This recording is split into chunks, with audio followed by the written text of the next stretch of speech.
The President's address is an occasion to take an overall view of our contributions in different fronts of national and international activities. It is also an opportunity for the government to indicate the direction in which we are going to move. It is difficult to react to almost every aspect of the issues mentioned precisely for that reason. I would like to highlight some limited areas. First of all, India, in its efforts of the last 40 years, has tried to develop a vibrant democratic polity. Now, the process of creating a democratic system is unending, and at the national level, we have a superstructure of democratic framework. So is the situation with regard to the state level, but at the third level, at the district level, it needed considerable re-strengthening. Now, having regard to the need for democratic decentralization in decision making in the devolution of resources at lower levels and for strengthening of the infrastructure and functioning of the local level democracy, the government has taken a refreshing initiative. In this context, the initiative of the government to introduce and strengthen the Panchayati Raj system is a major step forward. India has known the Panchayat system right from the beginning, from the pre-independence period as well. The post-independence period, several efforts have been made to strengthen this institution. But for one reason or the other, it has not been able to get a sound footing and acquire the vibrance that is required in the working at that level.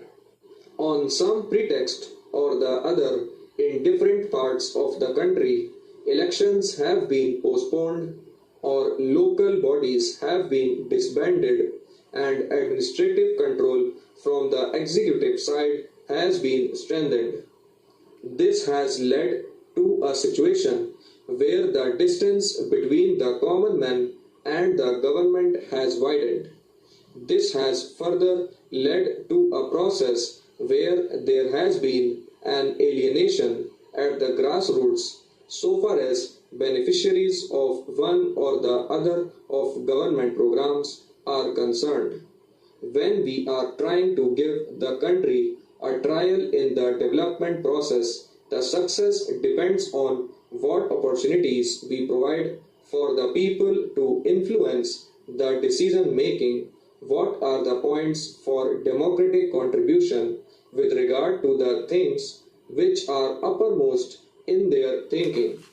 Now you have the electoral process where it is the parliament or it is the state assembly. In every sphere of national issues, the constituencies at the village level get lost. The same is the story with regard to MLAs and members of parliament.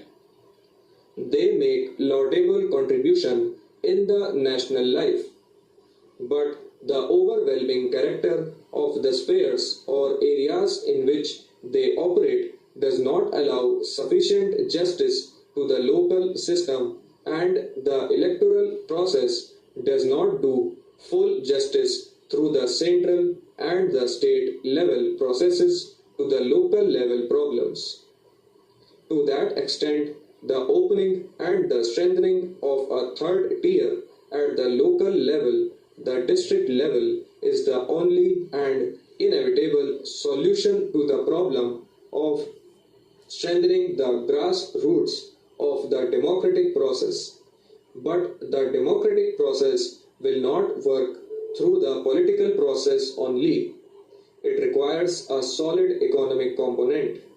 And the very fact that we are now emphasizing the district level planning is a step forward in the right direction.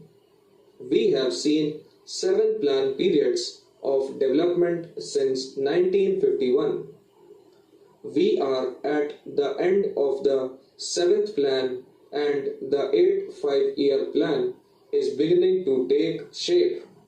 But in that process, what has been the contribution of people through their views and resources for development in the plan programs, or of those who are at the receiving end of whatever plan programs have been launched, has been an open question. It is not surprising that the delivery cost of development programs has been getting out of hand. Almost 80% of the project cost is delivery cost only, and just 15 to 20% gets left for the benefit of the receiving end. Also, the priorities when we look from the national or state level tend to differ radically from the perceptions of the people at the district level.